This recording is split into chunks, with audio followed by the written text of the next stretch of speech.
All right, we are here with the one and only Chief Jon Thum.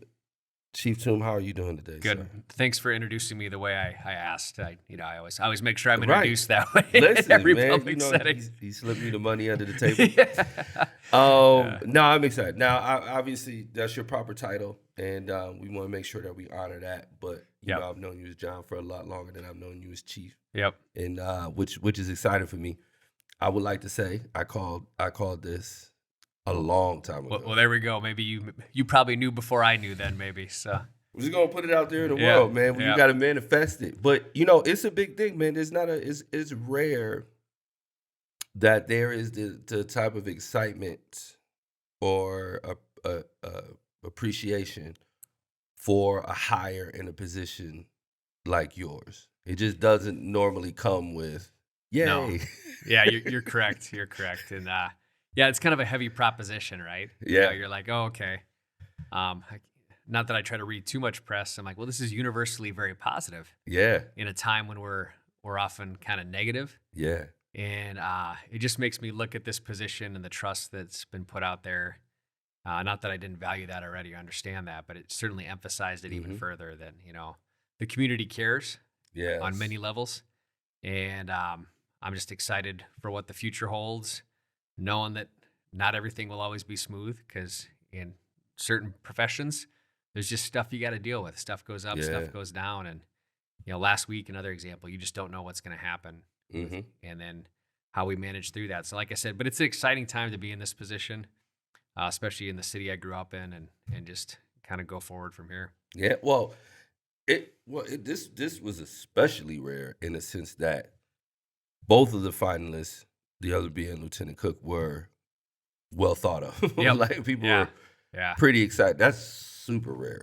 Yeah. In a lot of ways, it's a testament to our predecessor, Chief Hmm. Burns, and before him, Chief Barthel. They're always looking at the team, looking down the bench, and saying, Yeah. okay, who's there?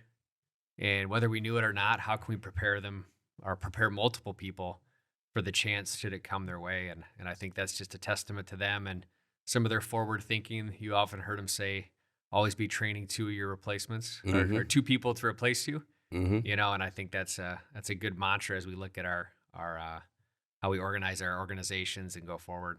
No, for sure. There's a lot going on. Before we get into the position of it, let's talk with the person.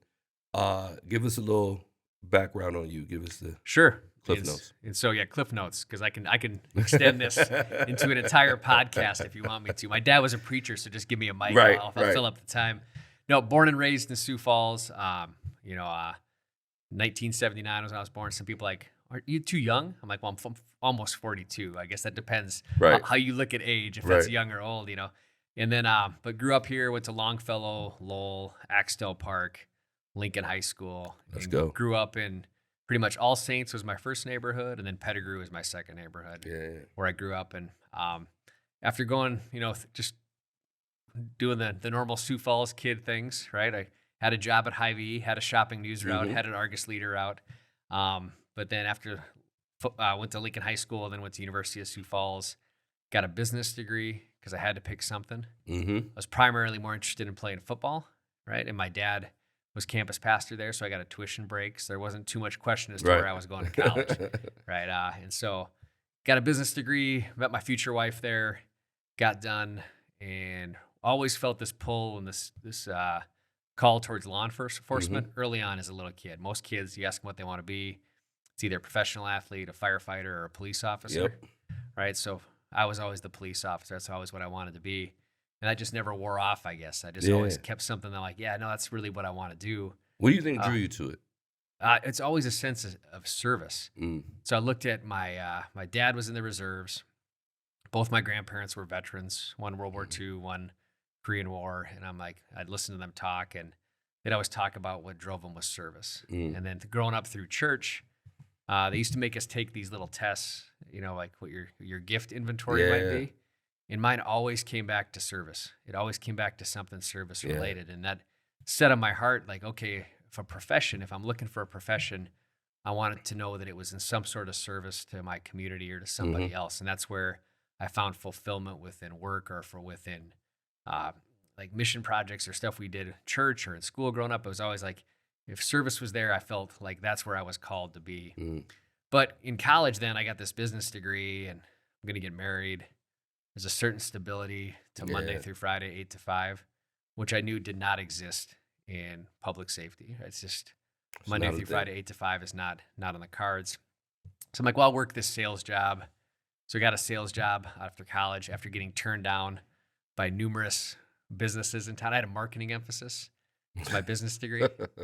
So any college kid who's got that, are like, oh yeah, I'm sure some of these agencies will hire me. For sure. For sure. For sure. I got the degree. I got what they Hey. wanted me to do. They would hire you now. Yeah, You know? probably hire me now. So put some applications out there, and then just had no luck finding a job. But I was working at Hy-Vee cutting meat the whole time, so I had that going. And a couple months after college, still not finding what I thought. How long were you at Hy-Vee? You were pretty famous at the butcher shop. Hy-Vee 33rd in Minnesota from 1995 to when I got hired at the police department in 2005.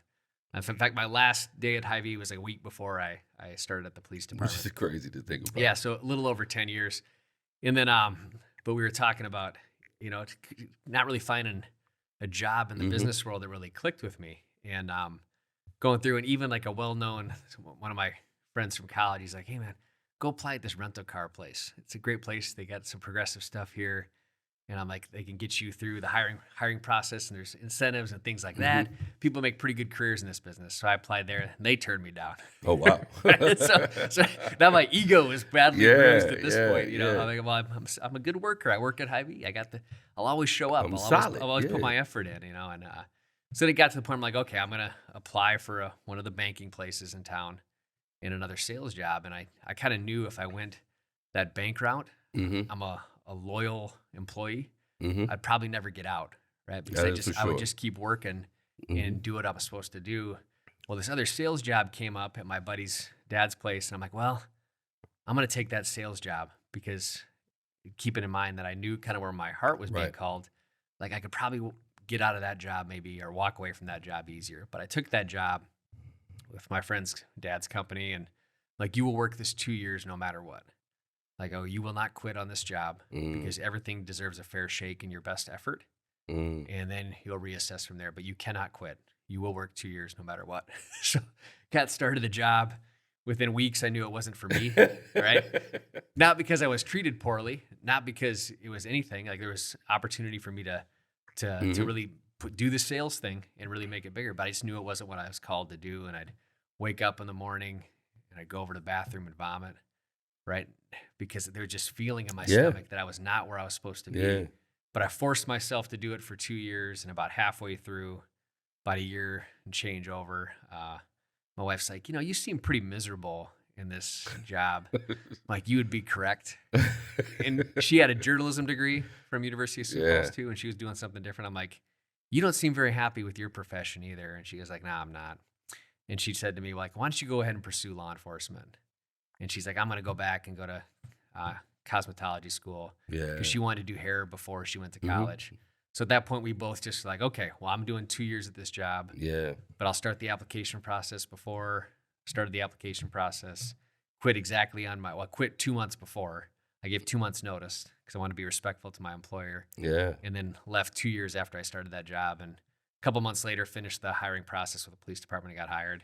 She went back to cosmetology school, got her degree, started doing hair. So we both just kind of pivoted right after college and went where we thought we were being led. That's big though.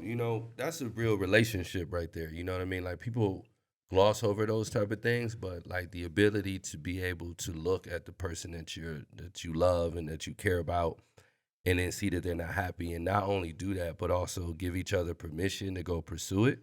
Yeah. Like that's a really big deal. Yeah, it's hard too because we had the luxury of doing that before we had kids. Mm-hmm.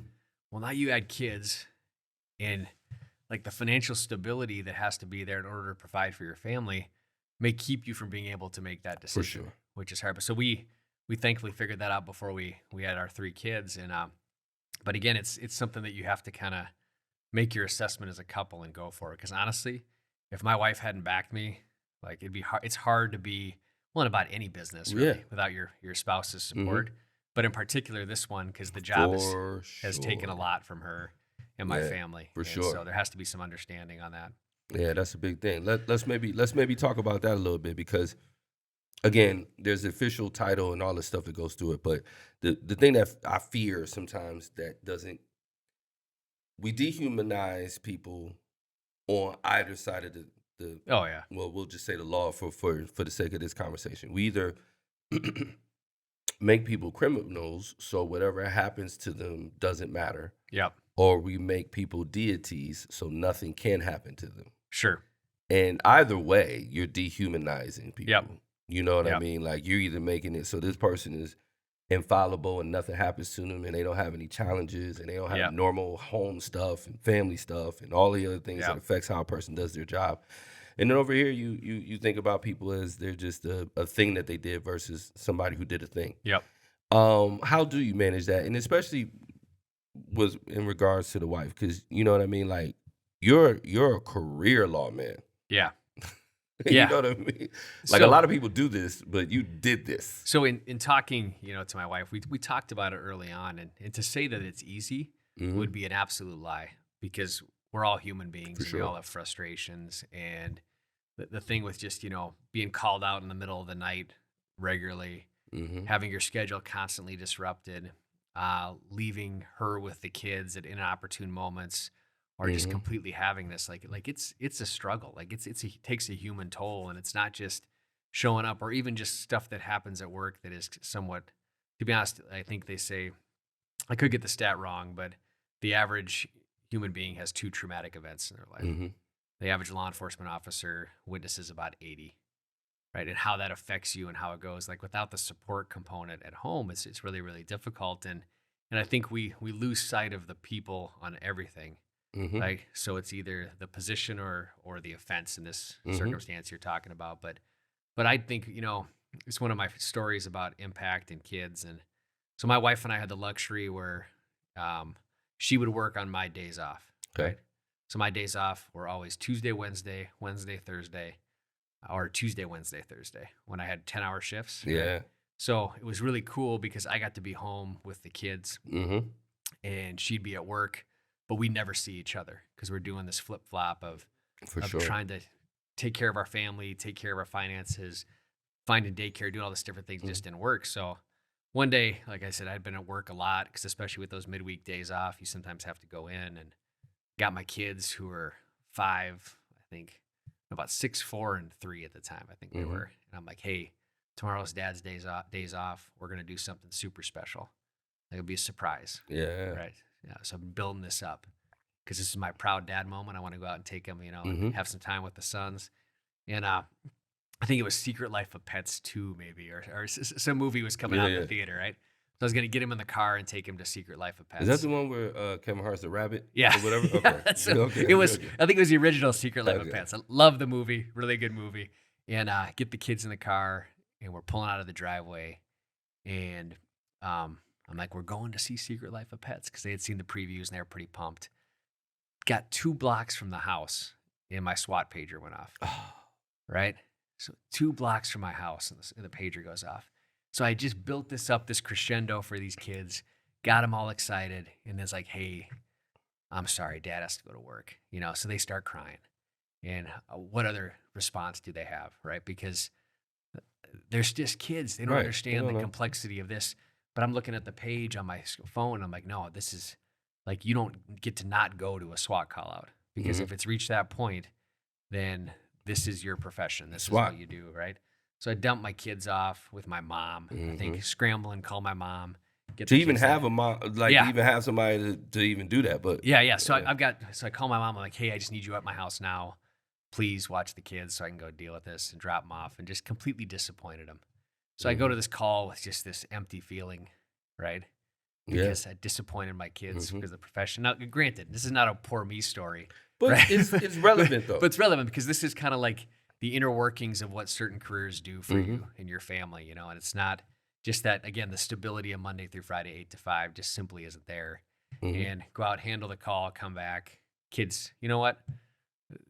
Completely forgiven by the time I got home, right? Mhm. Because they're your family and they care for you and they love you, and your kids just see you and want to spend time with you. So we made it up. We went and got ice cream or something like that when I got home Yeah. a couple hours later. But again, so this is, but we lose sight of everybody is a Mhm. human experience, like like you said in this situation, the criminal, Yeah. right? Like, what about their family, and what about, like, if you're using that word, like you're already saying, okay, this is the person, but what about that person who's made that mistake Right. and who's done that thing, but the story behind that person? And we get so polarized because we just grab onto arguments to have with each other that we kind of lose sight of the human being in that Mhm. experience. It's Yeah. circumstances, and I'm a big believer that one thing we know all of these things about humans. We know hurt people, and we know Yep. people who don't have enough take. Whether Yep. perception, whether it's how they perceive it or how you perceive it, real, fake, whatever, we know that those are the circumstances in Yep. which people do things. And for me, what's always so frustrating is that we're not considerate about the circumstances. And if I want to change a person's behavior, I have to be considerate about their circumstances. And I believe that both for people who commit crime, and I believe that both for people in law enforcement. If I want these people to behave differently, I want to be thoughtful about their circumstances. What's the situation Yep. that you're in? What is driving you to this behavior?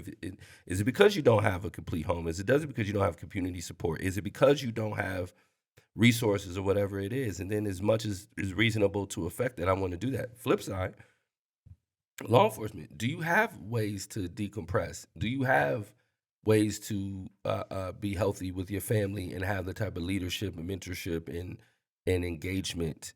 Do you have a brain trust that you can go to, community support that way? If you Yep. don't have those things on either one of those sides, having the expectation that they function well is criminally naive. Nope. And there's a lot in between those two extreme, those two situations, right? Hmm. And I think we've seen, again, you talk about how supporting each side of that. And in our department, we just today we hired 3 new officers, and Hmm. one's brand new out of college. The other one just out of college, worked corrections for a little bit. The other one, they're 22, 23 years old. The other one's in his 30s, Hmm. did time in the Marine Corps, right? A completely different experience, but they're all brand new to the profession. So we assign them each a mentor as soon as even before they walk through the door, Hmm. right?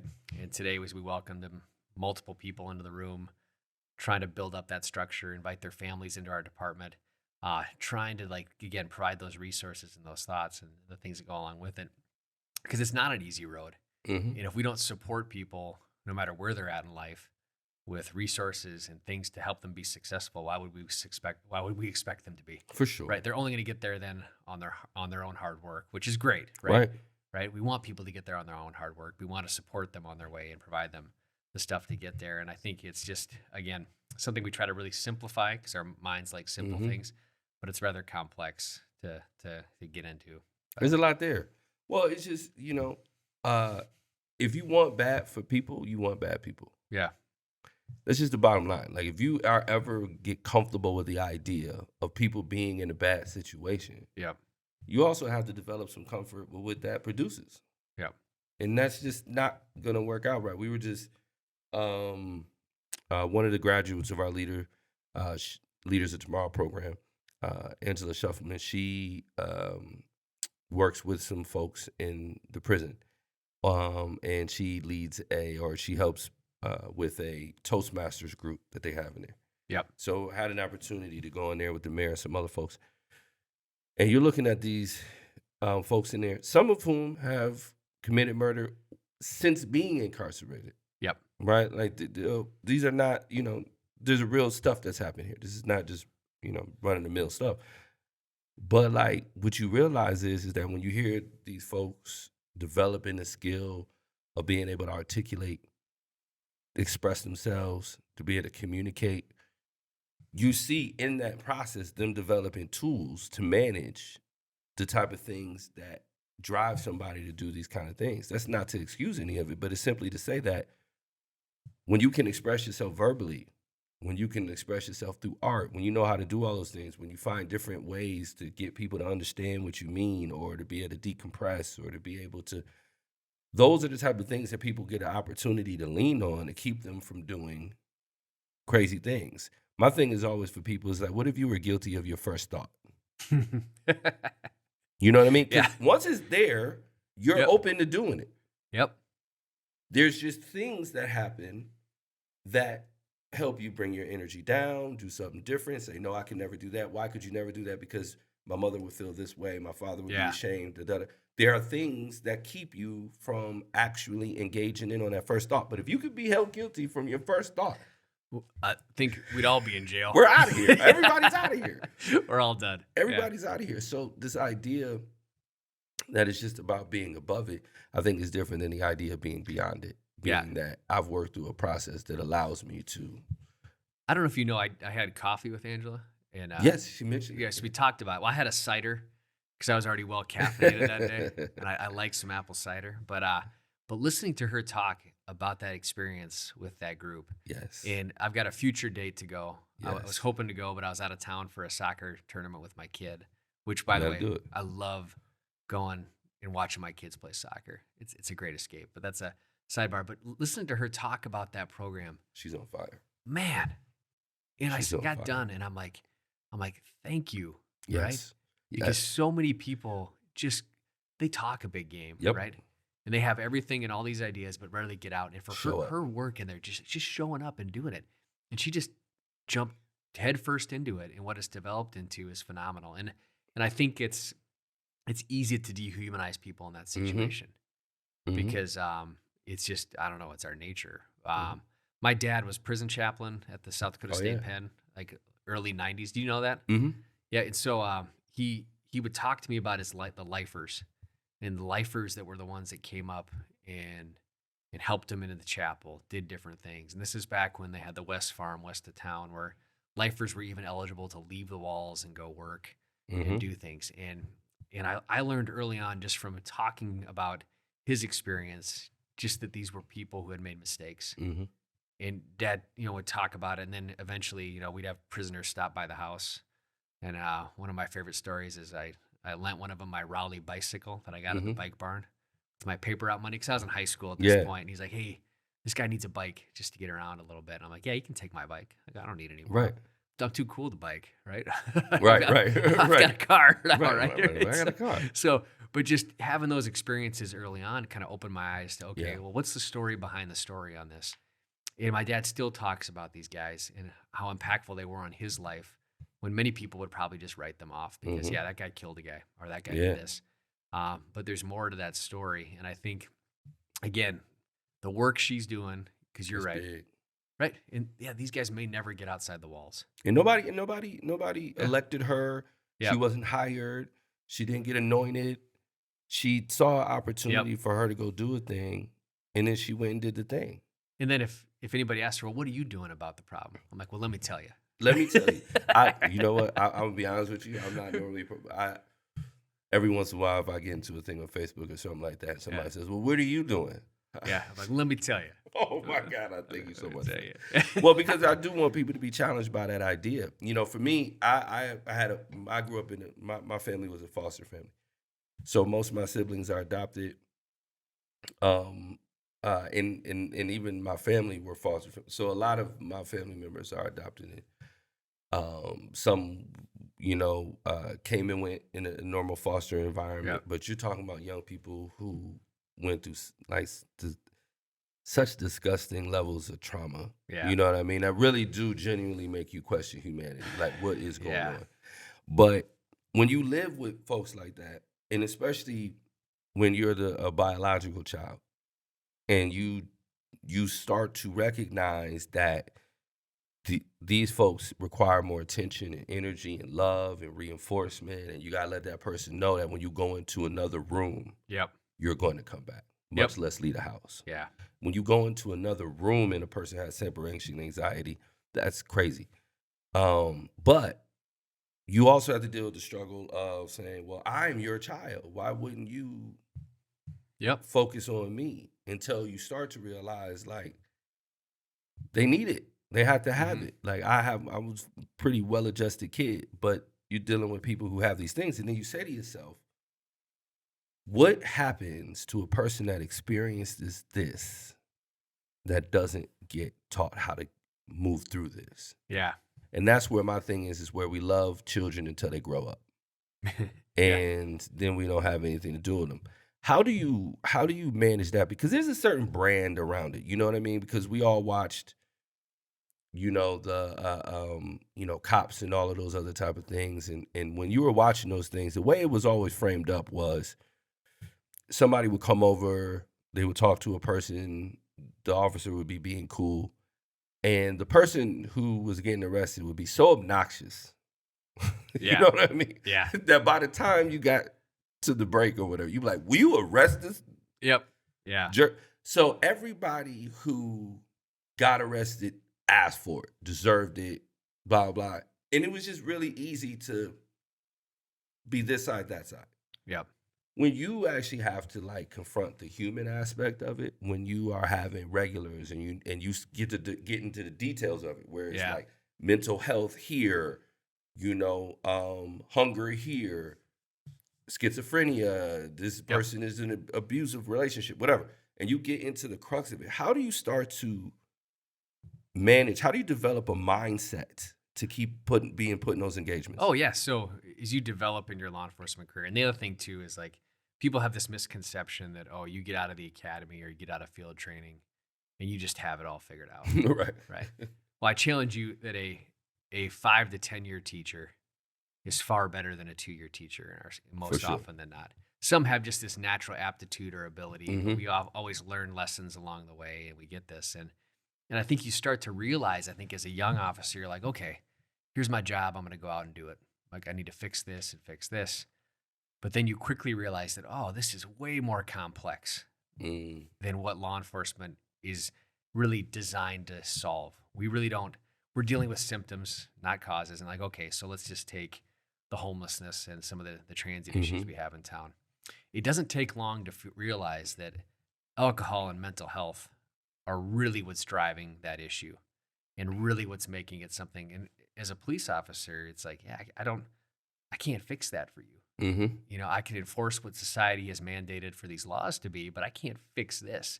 And then it becomes this mature understanding that, okay, none of this is really personal, Mm. right? Like these are all human beings and these are Mhm. all people that deserve really, I mean, we have to do our job, but we For also sure. have a different element that goes along with it. There's this one guy, and I won't say his name, but he was a downtown guy forever. And um, he got out of the pen. He's a pretty big dude. He liked to drink. You didn't really want to mess with him. Yeah. But you talk to him sober enough times, you realize, oh man, this guy's really pretty interesting. Yeah. Well, he had the tendency though to beat up his significant other quite a bit Mm. within this transient environment. But I saw him one day, and it's cyclical. You deal with him again and again and again. Right. And I saw him going, and it was cold. He had no gloves on. So I had an extra pair of gloves in my trunk, and I just gave him my gloves, right? Put his Mhm. gloves on, thanked me, moved along our way, didn't say much of it.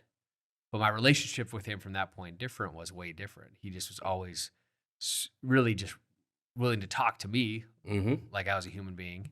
Mhm. And I recognized, that as well. So we had a normal conversation. Now, when he was super drunk, it was different. Of course. But we would get through another year. By the next winter, I see him again, and he's like, "Hey, man, I need some gloves again." Right? I'm like, Mhm. well, let me go get you some. Right? So I went and bought him some gloves, and we had this relationship kind of going forward. Where we just understood we were both kind of in situations that really weren't going to change because Mhm. I didn't really have the ability to change his situation, and he had his stuff going on. But we at least had this common ground and Mhm. understanding of how we were going to interact with each other.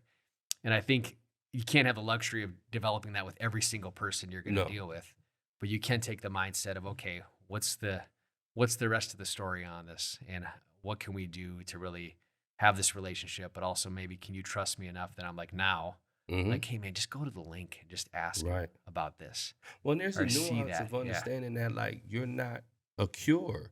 yeah, Like this is not going to be solved this way. And it's one of those things where it's like, but that relationship, some people say, well, that person didn't end up in cuffs or that person didn't end up in jail, whatever. Thus we fail or we didn't do whatever. But them being incarcerated is not the goal either. What we're doing is mitigating a lot of yep, these things. Because if you didn't talk to him, if he couldn't relate to you, if he yep, couldn't engage with you, who knows what could have happened? And yep. people can see what they lose. It's hard for them to see what they save. You guys don't get credit for the lives that No, don't ever get lost. The yeah. people want to see what you do afterwards, but that's not how you want to measure this. Well, and it takes a tremendous amount of effort to make a change in somebody's life. Huge. tremendous amount of effort. Another example was, and again, some years ago, we had a guy, he was on our top 10 list of nuisance crimes, Mhm. right? Which means passing out drunk at the come and go or Mhm. getting picked up. He was one of the top 10 consumers of ambulance services, fire services, Yeah. emergency rooms. Like he just was a chronic alcoholic. And Mhm. we sometimes in our world where we talk about methamphetamine and fentanyl and heroin and all these other drugs, we just kind of like to gloss over the fact that alcohol is probably the most destructive drug to Hello. society, Let's tell right? the truth. Like, and so we would have a way different look at this guy if he was addicted to these things, but because it's alcohol is his vice, we're there. So finally, we're like, we got to do something. So we have a meeting with a police officer, me, Lutheran Social Services, because he was a refugee status at one point, the county, a few other stakeholders. We're like, well, how can we really impact this guy? Multiple meetings, Mhm.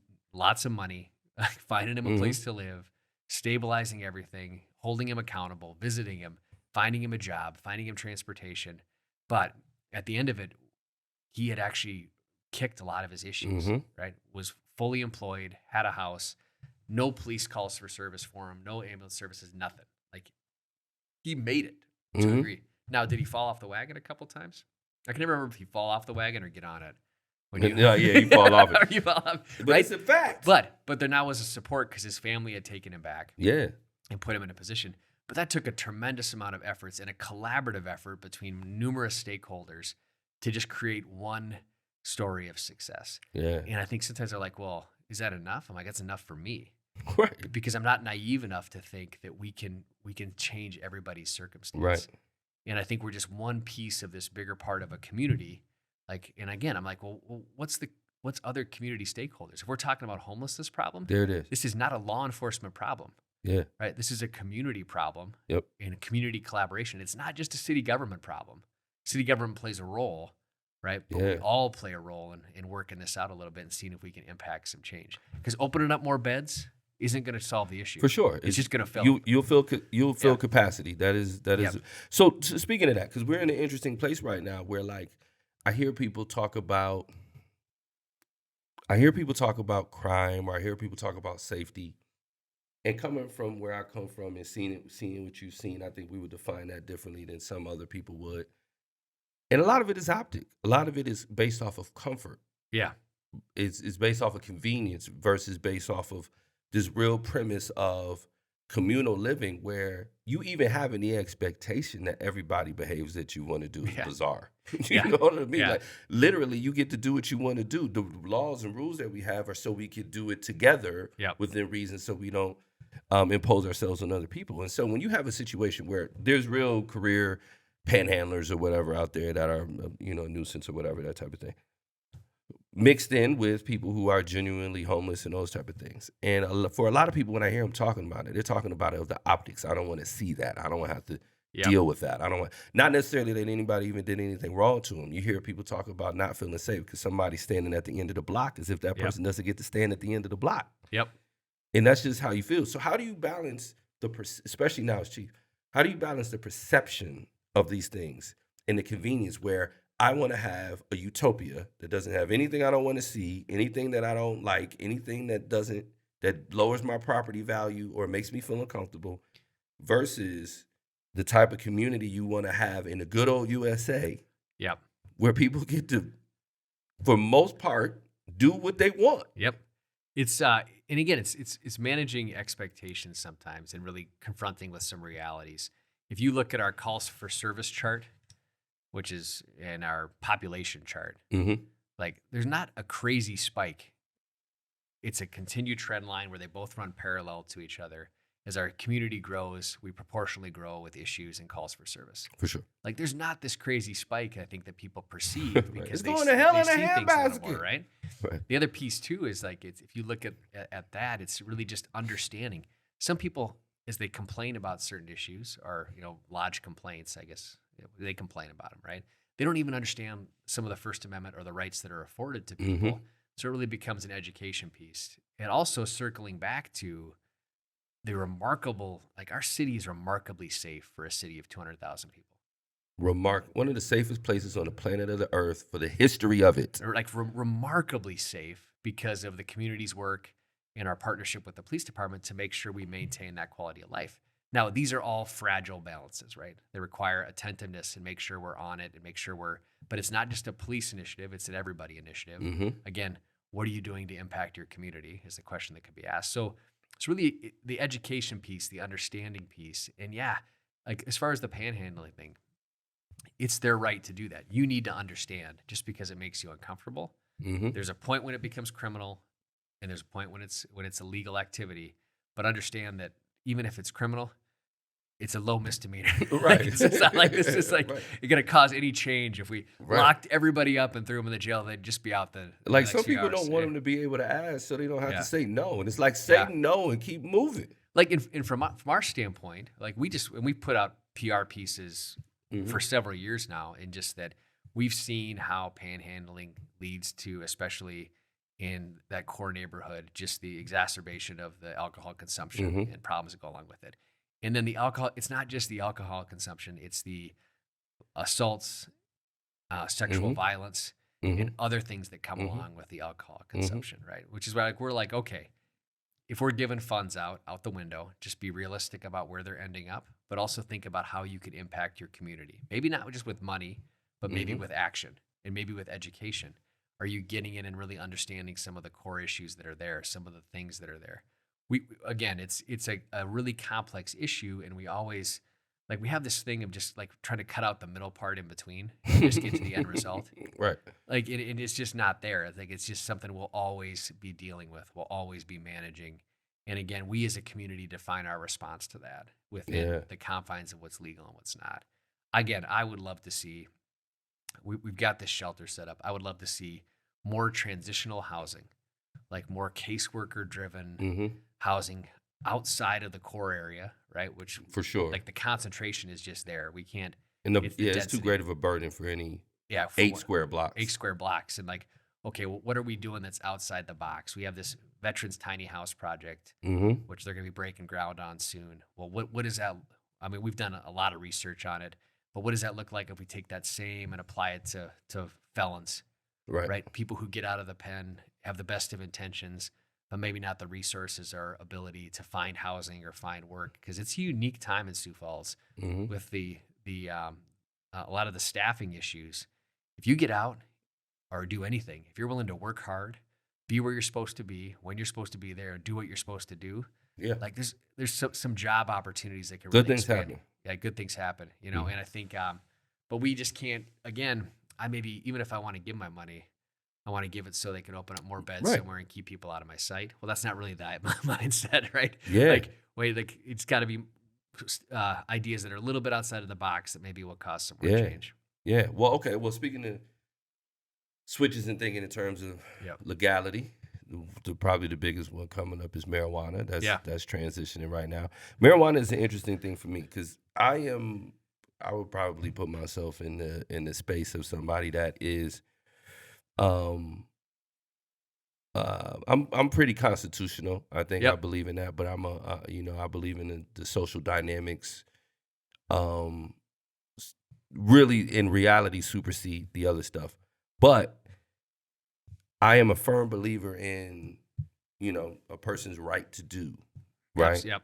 And so now that this becomes available, you know, we're in this thing where now as it becomes legal medically and it gets worked out recreationally, this is mind shift. When a thing has been a scourge for whatever, for Yeah. however long, you have this thing where people have to create a mind shift, and there's still stigma and things of that nature. And I was talking to some folks because I'm really engaged in downtown, and as people were talking about, what we need to do, and I heard people talking, and they were like, we can't let them do this, and we can't let them be here, can't let them do that.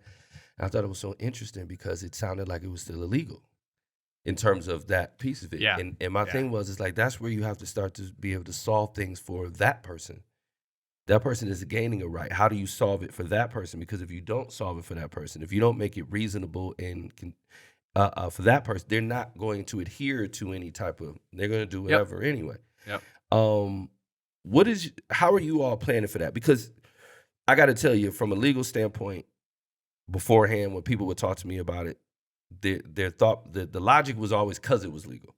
And it was just never good logic. No one ever really gave me any real Yeah. it was always kind of reefer madness nonsense kinda Have stuff, you ever you know? watched the trailer for Reefer Madness, by the way? Yes, it's It's hilarious. If whoever's listening, if you've never watched it, it's on YouTube. It's really fun to watch. I mean, just it's to kinda get that incredible. Even perspective. even from that to you know, this is your brain on drugs, you know, Yeah. thing to you know, it was all this kind of thing where a lot of it is so much of it is just not logic based. And one of the biggest components that is a real consideration is that this is extremely inconvenient for law enforcement, right? In terms of Yep. making sure people are adhering to driving under influence for a whole host of reasons. Now, again, as a constitutional person, I think inconvenience is one of the very worst reasons to deny somebody a right, Yep. but it's a real reality. So as you guys are shifting the mind state and going from hunting this thing down Yep. for your whole career to, you know, now trying to figure out how to be a party to it or how to find a whatever gray area in that. How Yep. are you guys managing that? What does something like this represent for like the time and energy that it sucks up? So here's what's kinda nice about being a police chief as opposed to an elected official. Right. Like, the uniform has no political affiliation. Like, Right. it has no religious affiliation. The only affiliation it has is to the rules of the land and the Constitution of the Right. United States, right? So the people have spoken, and I knew this would happen in my career. Yeah. I was a little bit surprised that it happened this soon. I was like, oh, I think I said when it came up on the ballot, I'm like, yeah, it'll happen in the next, Mhm. probably the next election cycle is when it'll Mhm. come through. But you see, the people have spoken, right? And like, well, how can that be? Like, how could, well, because there's enough responsible quotation Mhm. mark, right? Is society would say people who have had a really good vacation to Denver or Right. Las Vegas, Or right? Jamaica or Or wherever. Jamaica, Yeah. wherever, like, oh no, I want this. Like, this Yeah. is something I want. Yeah. And if you're gonna put it on the ballot, I'm gonna vote for it. Right. Right. And so it really, we've been down this road before. It just hasn't been marijuana. It's rules change and the people speak about what they want and what they Mhm. don't want. Even look at DUI standards from where they were a long time ago, where I mean, really, you had to just be sloppy, fall down drunk Man. to get a DUI. Yeah. Right. Well, they tighten the reins a little bit, and that's an '08. And I can assure you, at an '08, you should not be driving. Right. For Like, sure. you're, Yeah. but think about the standards were higher. Even think about like a DUI on a, you used to be able to get a DUI on a horse or a bicycle. in Yeah, I town, remember right? that. So the legislature's changed laws, and we look at them like, okay, well, that doesn't apply anymore. Every July, we get the legislative updates. So we're actually pretty prepared to Mhm. adjust and pivot. The other piece of it is that marijuana really, like, we've been looking at methamphetamine, fentanyl, prescription drugs, Alcohol. alcohol. Like again, there's a lot of things out there, but if you look at marijuana for years has been a PR bond in town now. Mhm. Like, just possession of 2 ounces or less has been a PR bond. There's diversionary programs set up. Like, we've Mhm. been transitioning within the judicial system for quite some time to look at marijuana a little bit differently. Mhm. Marijuana just sometimes goes along with methamphetamine and other Mhm. drugs, because sometimes when people are dealing it, they're dealing a little bit of everything. So when we get the ruling down, we're like, okay, well, let's transition, because really we're putting a lot more of our enforcement efforts into um, what we're seeing right now with fentanyl, Yeah. huge amounts of pills. I mean, we just had a recent cocaine bust, which is unheard of for this Right. part of the country. Right. Again, the really scary thing are these M30s, or these kind of like synthetic oxys that Mhm. are actually fentanyl. And some of these And things are one-hitter quitters. Like, yeah. Like you don't get a second chance. Like, as a kid, they always told you about Len Bias, right? yeah. Well, yeah, Len Bias took cocaine once and he died. And yeah, that can happen. But these pills are the same thing, Yeah. right? And so we've kind of like, law enforcement, whether you know it or not, has kind of been shifting towards, okay, well, what's that, Mhm. right? And how do we impact that? Because methamphetamine, again, we talk about the mental health crisis and things are there. Meth has absolutely compounded that with the damage it's done to people's brain, Mhm. right? Like, it's just it's a different thing. So we're ready to pivot, to change. Yeah. Things are already changing, and honestly, the will of the people, as you said, if the people vote for it and the legislators hand it down, here's where we get to kind of take it with the legal staff and say, how do we work this out? Mhm. Right now, we're trying to work out the medicinal piece because it's an incomplete piece, right? Seems like there's a Yeah. lot of gaps. So we're waiting for some final stuff, but we're really looking at it and saying, okay, well, what's next? But again, we're looking at the challenges of these different drugs right now anyway. And again, marijuana for the past several years, especially. You get booked in, you get booked out. Yeah. We were almost to the point where it was a ticket. Then in Yeah. COVID, some of that stuff changed, and Well, it's it's a one of those different things look. like when you talking about it, like, when you guys are talking about this, make sure nothing's blowing up here. Yep. When you're talking about this designer synthetic stuff, like staying on top of this Yeah. stuff is somebody moves one element, it's legal now. Yeah. Well, It's a different thing. well, it's bizarre, but here's what we kind of have to come back to: is we can play whack-a-mole Yeah. with these different drugs, and if I look at the trends, we will probably have record seizures across the board this year, on everything except marijuana, because that's simply not Right. where it's at anymore. Right. That's not where the emphasis is. Right. And but you know what?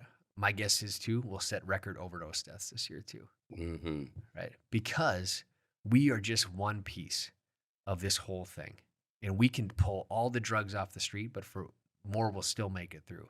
We can't enforce, and cops are mature enough to know that we can never fully enforce this. But if we weren't there keeping people honest, well then what would happen? Because like law-abiding citizens sometimes just need the law to be there for them to hold the line.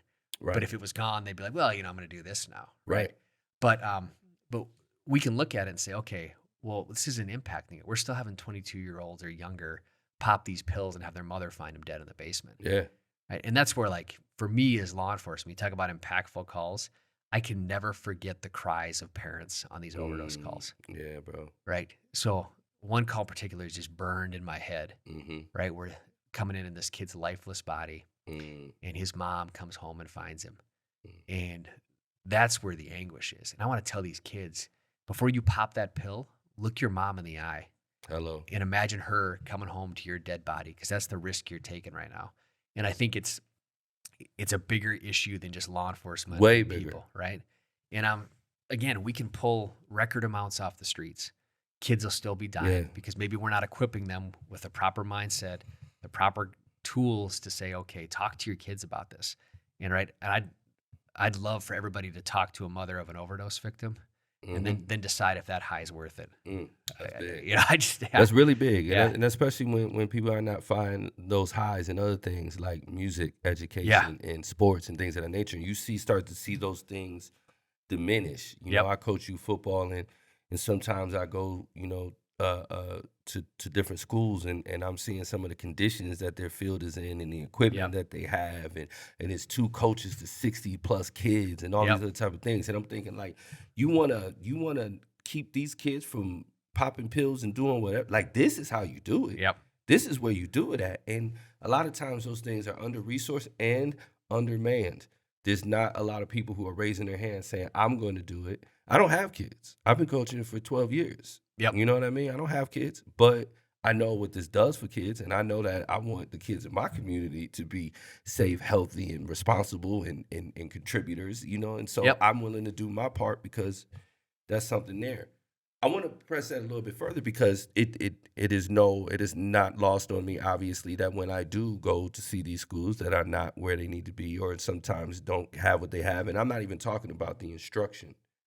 I'm just simply talking about some of the different support and programs. And they all tend to be Title IX schools. They tend to be schools that are free and reduced lunches. Kids don't, that type of thing. And again, you can look at it and you can just see circumstances and demographics and trends. And you could just see the chart of where some of these folks are going to end up. And it's a rinse and repeat type of situation.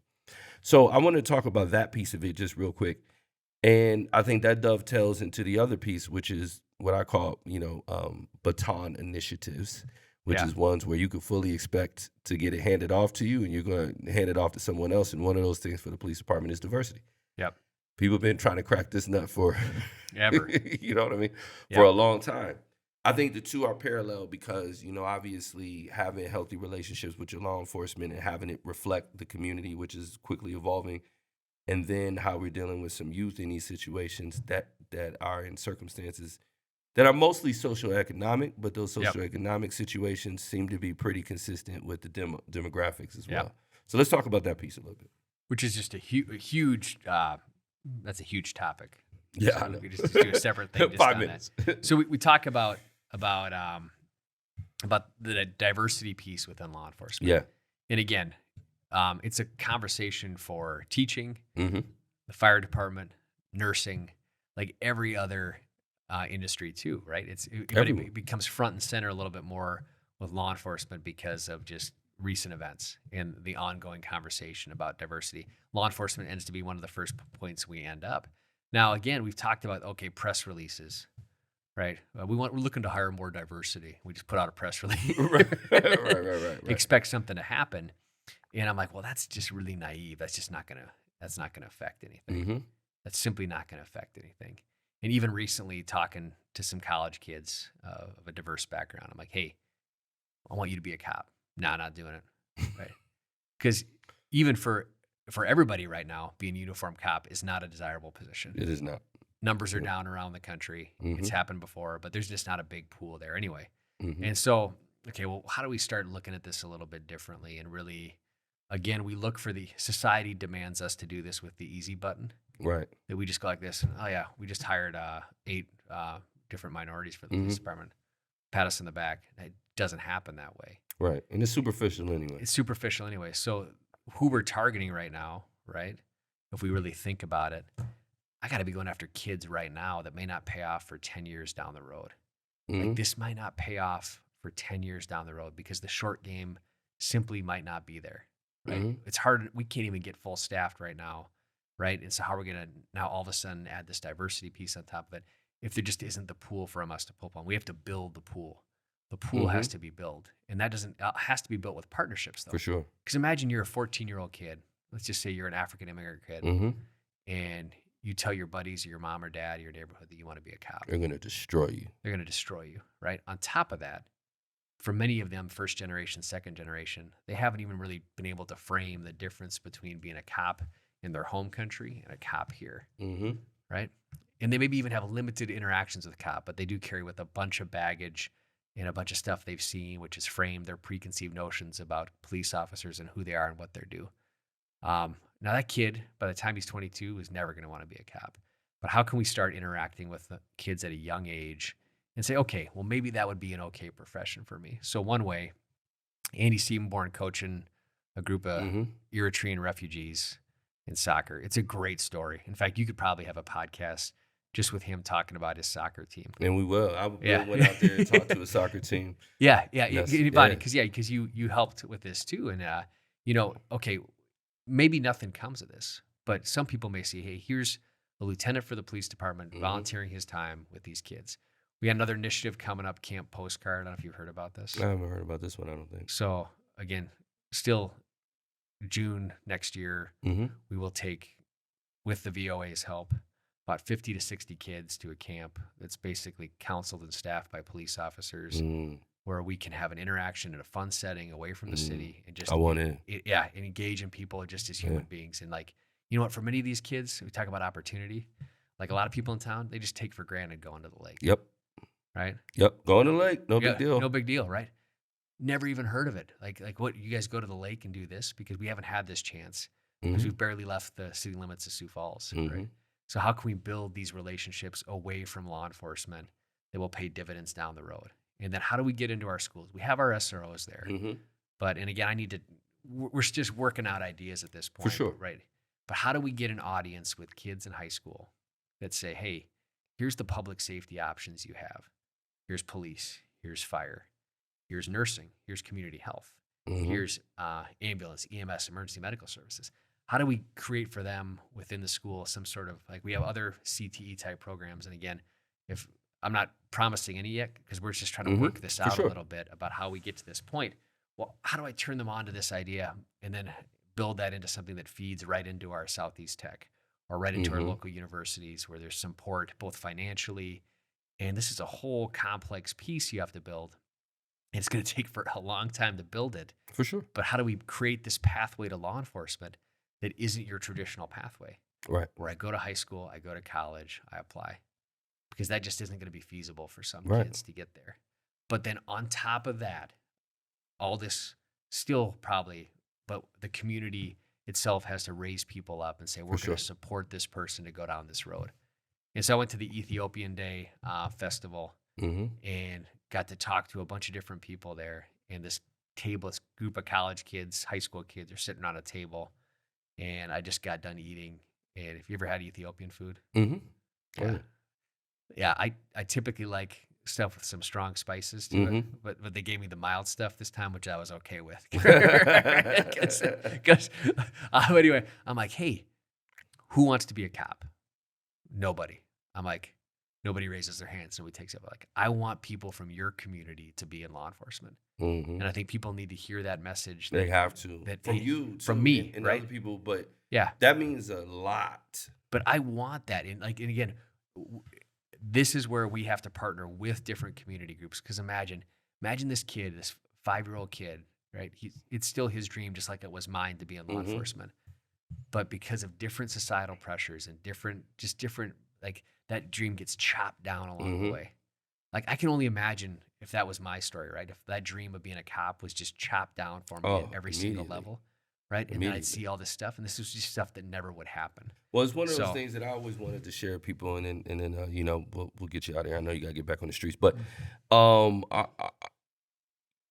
what I always try to explain to people was the code that I come from in the environment was so the relationship is so toxic, so removed. Like I mean, miles away. Like it's not even it's like you would think about a foreign invader. You know what I mean? yeah, You're not yeah, thinking about that person as a human or whatever. They're yep, just whatever. And I used to tell people, because I've had the pleasure of working with multiple chiefs over a few different administrations. And the thing I used to explain is like, listen, the code that I've come from, I'm not telling the cop anything. yep, Like that's just it's in my brain, like religion, like it's just what it is. yep, But I would tell John, yep, I'll tell Bob, if somebody comes over and flashes a thing in my face and it's like, you over here, who did what and where did they go? I'm not telling you anything. But a person goes, hey, Vonnie, listen, somebody just stole Miss Johnson's car, blah, blah. yep. I was like, look, he around the corner. He got on a striped shirt. I think he got on Converse, da, da. I'll point you to him. Because forget him. I'm here for Miss Johnson. Yep. Let's go get him. I want my neighbor this kind of idea that people of color are more comfortable with their neighborhoods being unsafe than other people are is a strange thing. It is a straight, yeah. But it's one of those things where it's just not what you're doing, it's about what you're undoing. And I think one of the reasons why people were so excited for you is because you were visiting mosque before the cameras were, and you were talking to people with different languages, trying to expand your worldview, Yep. doing all of these things way before the cameras were on, way before you were up for the gig, when you were a training officer, when you were a SWAT sergeant. There's many stages of your career that you were doing this type of work way before you were being considered for the Yeah. position of chief. Yeah. And I think that pays dividends. You can't undo that. And that's why this rare thing where people are like, yay, we want him, which doesn't happen, Yep. was available because of all of the stuff that you did prior to that, before the cameras were on, before people were writing articles about it, before it was in vogue, before Yep. George Floyd, all those type of things. And a part of it is that. Then the other piece of it is how do we like really put that call out to be able to say, when you're voting for someone, don't just vote for them because they're going to build you a bridge or pave a road or Yep. lower taxes or whatever, but you're also voting for this person because of how integral they plan on being in the work that has to be done to make this Yep. really actually happen and to make people really feel safe and comfortable participating in that. The other thing I'll add is that, we do our Leaders of Tomorrow program, but the suite of skills that we actually want people to have to do this very, very difficult job, the idea that you can get that in 6 weeks, you can get that in 6 months, it's just it's Yeah. not one of those things. Again, when you're talking about military or whatever, they got JROTC, they Yep. got people, because you have to start developing these skills. You got to be a black belt in communication. Yep. You got to be a black belt in de-escalation, in emotional control, in impulse control, in resilience, and check, all of these things. You can't get that in 6 weeks. No. That's No. not a thing. And so, how do we start to identify those folks and help them as a community develop those skills over time? And so the cop is not the gun and the badge, it's the person that wields it. Yep. It's the person that has those skill sets, because right now, most of the issues that people have with police is not with the person in the uniform, it's the uniform, and that's the unfortunate part Yeah. because you don't ever get to know the person in the Well, uniform. and you've seen that around the country now. It's like and there was a lot of move to defund things last Mhm. year, right? Because that was the reaction to what happened, and they looked at the uniform, they looked at different things, and started stripping away funding. Not here, Mhm. like we kind of did the opposite. We're like, yeah, we've got a dilapidated training center from 1978. We got to pay the bill now, right? Right. We've Pay been the bill. riding that one, right? And now you're seeing, okay, re- refunding. We overshot that one. We Yeah. overshot that one, right? Yeah. And everybody's kind of like was like, well, yeah, this is the problem. This is the problem. This is what Mhm. we need to do. And then I just saw today Seattle is now offering $25,000 hiring bonuses for cops. Which is It's insane. bonkers. I mean, bonkers. Never would have imagined that, right? Ever. Because we kind of overshot maybe what the other issues are, Mhm. right? And the other issues are okay.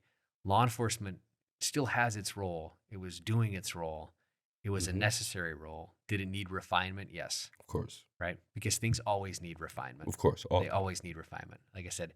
However, what were we looking at on top of this? Right? Mhm. How are we making the impact in the Title IX schools that you said, in other areas of society, and not necessarily by doing it by chopping the legs off law enforcement, but by Mhm. just doubling down in our communities, right? To say, okay, well, maybe this is how we can work some of these Yeah. issues out. So, Fund. yeah, Not yeah, necessarily deep fund. yeah, You know what I mean? Like we are a community that doesn't care for taxes. yeah, Right? You know what I mean? We're a Yeah. community that doesn't yeah, think about those things. But you know what? Like I'm not a fan of taxes, but I'm a fan of initiatives being properly Yep. funded that make the community that I want to live in. And Yep. that's one of the things that we talked about the nuance of that during the time when people were thinking about defunding. And our thing is like the concept of pulling things away that should not be in the purview Yep. or at least not in the primary capacity, Yep. to be able to say, okay, community folks, homelessness, Yep. we need some folks here. Hey, mental health. Hey, we need some folks here. Youth, we need some folks here. We need these type of things to fund these things. And really, in an awful way for a lot of people, that's what defund the police actually represented, which is a transition to more community programs to be able to fill in some of those gaps, which I think most people that I've talked to, at least with this police department, and I recognize for sure that ours is not like a lot of Yep. Yeah. the rest of them. So I don't even want to even let people think that I'm comparing the two because Yep. they're not. But to do those things. So as a final thought, what is the pitch, especially under your leadership? What is the pitch for you to have it map out the way you feel like it should to really work? Because where I will hang up some, um, I shouldn't say blame, but I think there is some, well, I'll say blame to put on some leaders in a sense is not being transparent. Yep. About what has to happen. You know, there's this thing, a good soldier thing, which is like, well, if there's a job, we'll do it because that's what we do. Yep. Versus saying, nah, No. that's a youth. Like, Well, and I think it's again the roadmap is that there are no easy solutions, Mhm. right? But we have to be honest about what we can actually accomplish sometimes. And I think, and this started back in when the Dudley neighborhood kind of Mhm. blossomed, I guess we'll call it, right? Mhm. And there's a lot of angry people about what was happening. And I Mhm. think law enforcement's instinct at that time was if you present us a problem, we'll be the good soldier, we'll go solve it. Right? Well, quickly you're like, no, we can't solve this problem. And we started just being honest with that community Mhm. and said, hey, we can't solve this issue. This is an issue of alcoholism and homelessness. Or sorry, mental health, right? Mhm. These are the drivers, and we are not equipped to deal with that. Mhm. In fact, let's talk about other solutions. Let's talk about other things because we can't enforce our way out of this problem. And I think sometimes it's been the tendency of law enforcement to like, you know what? If you hand us a problem, we're problem solvers. Yeah. That's what we're paid to do. And so anything that wasn't being taken care of by society would trickle down to us. And we'd like, well, we give our best effort with the tools we have in our tool bag. Now, we have a pretty amazing tool bag. Yeah. Like I said, outside of mental health professionals, over 40% of our officers are CIT trained, and they're really good at what they do. Mhm. They're really good at that. And so we started expanding our tool bag, but I think it comes with really, you said, a transparent dialogue about what the issues are. And I'll tell you, yeah, we can't arrest our way or seize our way out of the drug problem with kids. Mhm. We need to partner with you to educate kids that they're not making this mistake. Or how are we giving resources? Or how are we, okay, you know what, you may get arrested, but I'd rather see you in a diversionary program than go to prison, Yes. right? You're, Yes. I'd rather see you go to vet court, DUI court, drug court, all these other courts that are Yes. established.